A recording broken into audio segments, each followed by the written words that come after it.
Hello and welcome back to our lessons. In this video, I'm going to show you how you can use the typing delay and the time gap feature. So to start, let us create a new flow. Let's name the flow time gap feature. Okay. And now to start, let's minimize our dock menu and we are going to create our first message. And on this message, let's create a trigger. So right click, choose trigger, and then connect our trigger to the input of our first element. And let's configure the trigger and use the keyword trigger. Let's keep it as wide trigger for now. And let's have a keyword delay test. Okay, so this is my keyword. I'm going to click OK. Next, let's configure our text message. Hello, and then use the first name variable. How are you today? Okay, and after that, we are going to add 2 quick replies. And each quick reply, we are going to use the next step type. On the first, let's say, I'm fine. And on the second quick reply, let's say, not too good. All right, let's configure the connection of our quick reply here. So click on the socket and drop it on the screen. And let's choose text here.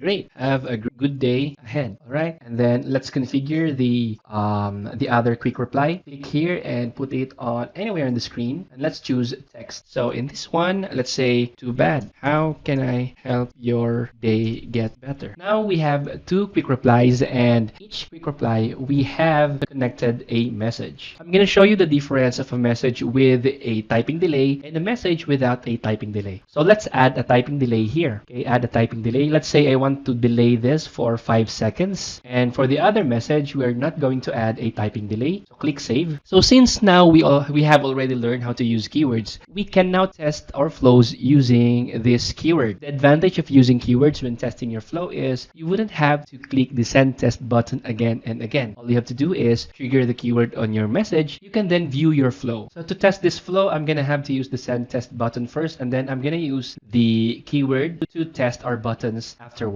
So click send test and then click test now. Okay, so click get started. All right, so we now have received our test message. To continue our testing, I am going to use my mobile phone to test our flows from now on. So I'm going to open up my mobile phone. Great. Now that my mobile phone is now open, I can close the messenger on the browser so that we can now focus on our flow. So we can see side by side the design of the flow and how it works on mobile. So as you can see here, we have our first message, and then we have 2 quick replies, the I'm fine and not too good. So let's first click the not too good quick reply, and we should be able to receive the message that was connected to it. So too bad, how can we help your day get better? So now we are going to test what if we trigger the I'm fine with the typing delay enabled. So let's say delay test, type delay test so that we can trigger our flow. Okay, great. So now we have triggered our flow. I'm gonna click I'm fine now. All right, so as you can see, that is what we call the typing delay. Typing delays allow your users to see a notification that you are typing. So it's as if they are talking to a real human and they are going to expect your reply. So that is the purpose of the typing delay. Typing delays can only last up to a few seconds, but what if you want to send a message, maybe let's say 5 minutes after the conversation, or a follow-up maybe 3 hours after the conversation? To do that, you would need to use the time gap feature. So how do we create a time gap feature? So it's really easy. Right click anywhere on the screen. So let's say here, right click anywhere on the screen and then click time gap. So now we have created our time gap. We are going to connect it on this message. So connect it here. It should be connected on the continue to next step. And to configure our time gap element, let's click here and then add a value. So let's say I want to follow up after 2 minutes. So type 2 there and then choose minutes here and what tag to use. In this case, I'm going to use no tag. Later on in our lessons, we are going to discuss the difference between confirmed event update, post-purchase update, and account update tags, because this is related to the Messenger 24-hour policy. But for now, let's just use no tag. Okay, and then click OK, and we are going to create the response message here. So after a few minutes, let's say, hey, it's been 2 minutes already. How are you? Just want to follow up. Okay, this is the message that we want to send 2 minutes after we send this one. So that's how easy it is to create a time gap. Now let us save our flow. Save this, click OK, and let's trigger our flow again. But this time, I think it's it's better if we add the typing delay here, let's say 3 seconds, and typing delay also here for 3 seconds. In this way,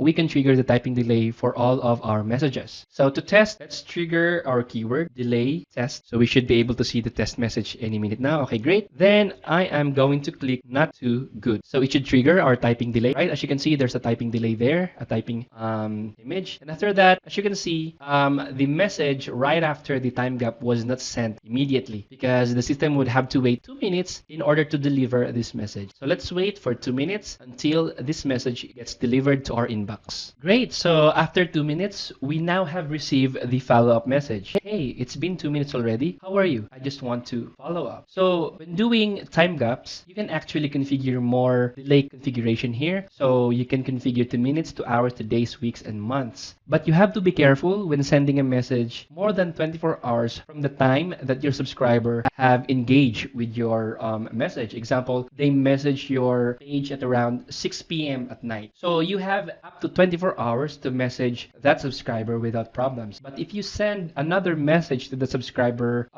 maybe at 9 p.m. the other day or maybe the next day without the subscriber ever messaging you again during those period, then you could get in trouble because that is a violation of the 24-hour policy. On the next lesson, we are going to discuss more about that. So hope you have learned a lot on this lesson, how you can configure the typing delay and how to use the time gap feature. So see you on the next video.